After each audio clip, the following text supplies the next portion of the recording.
క్షమించాలి, కొంచెం ఆలస్యమైంది వచ్చేగల. తల్లి, కొన్ని నిర్ణయాలు మన జీవితాలే మార్చేస్తాయి.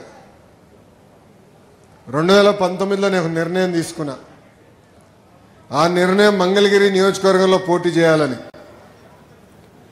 వాస్తవంగా నాకు వేదిక మీద ఉన్న పెద్దలతో కానీ మీతో ఆనాడు పెద్ద పరిచయం కూడా లేదు. కేవలం నాకేంటంటే ఇక్కడ నుంచి ఉన్నాను, నేను ఇక్కడ ఉంటున్నాను, నివసిస్తున్నాను, ప్రజలకు అందుబాటులో ఉండొచ్చు, ప్రజలకు మంచి పనులు చేయొచ్చు అనే ఆలోచనతో ఆనాడు ఇక్కడ పోటీ చేశా. కరెక్ట్గా ఎన్నికలకి 21 రోజుల ముందల తెలుగుదేశం పార్టీ అభ్యర్థిగా మీ ముందల నుంచున్నా.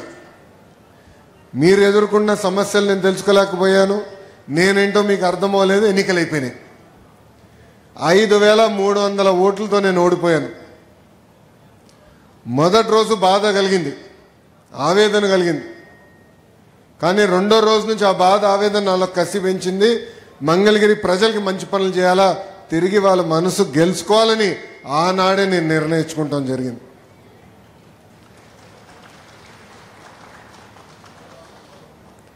ఒక్కసారి ఆలోచించండి. 2019 నుంచి 24 వరకు తెలుగుదేశం పార్టీ ప్రతిపక్షంలో ఉన్న మీ ఆరోగ్యం కోసం ఎన్టీఆర్ సంజీవిని అని తీసుకొచ్చాం. తాడేపల్లిలో ఒక క్లినిక్, మంగళగిరిలో క్లినిక్, దుగ్గిరాలకు ఒక బస్సు పెట్టి ఈ రోజు కూడా ఆ కార్యక్రమం మేము చేపడుతున్నాం. ఈ రోజు కూడా సొంత నిధులతో మందులు ఉచితంగా మేము అందజేస్తున్నాం. ఊర్లో పెళ్లి జరిగితే పెళ్లి కానుకిస్తున్నాం. మహిళలు సొంత కాళ్ళపై నిలబడాలని కుట్టు నేర్పిస్తమే కాకుండా, కుట్టు మెషినే ఉచితంగా ఇస్తాం కాకుండా వాళ్ళకి ఈరోజు పని కూడా మేము కల్పిస్తున్నాం. ఆనాడు గత ప్రభుత్వం నీరు సరిగా అందించలేకపోతే వాటర్ ట్యాంకర్లు పెట్టి ఉచితంగా నీరు తోలం. మన పిల్లలు క్రికెట్ ఆడాలని కోరుకుంటే ఐపీఎల్ తరహా కాకపోయినా వాళ్ళతో పోటీ పడే విధంగా మంగళగిరి ప్రీమియర్ లీగ్ తీసుకొచ్చి పిల్లలకి అది కూడా ఏర్పాటు చేస్తాం. కోవిడ్ వస్తే ఆక్సిజన్ ఇబ్బంది ఉందంటే ఆక్సిజన్ సిలిండర్లు పంపించాం, మందులు అందించాం.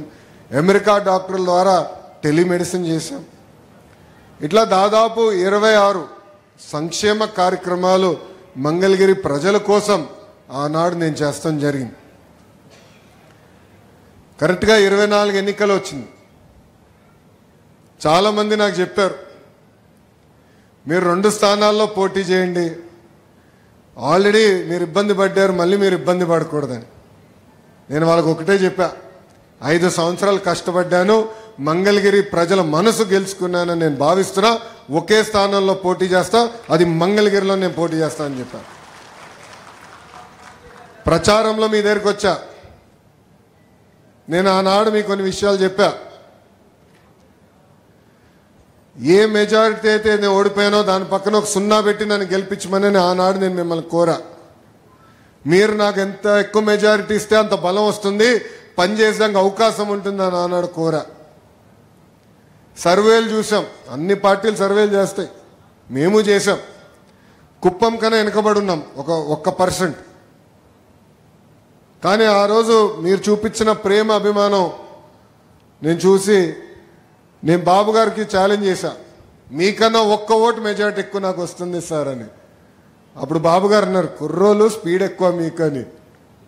కానీ ఈరోజు నేను గర్వంగా ఇక్కడ నుంచి చెప్తున్నా, మంగళగిరి ప్రజలు ఎవ్వరు ఊహించిన విధంగా 91,000 మెజారిటీతో నన్ను గెలిపించి శాసనసభకు పంపించారు.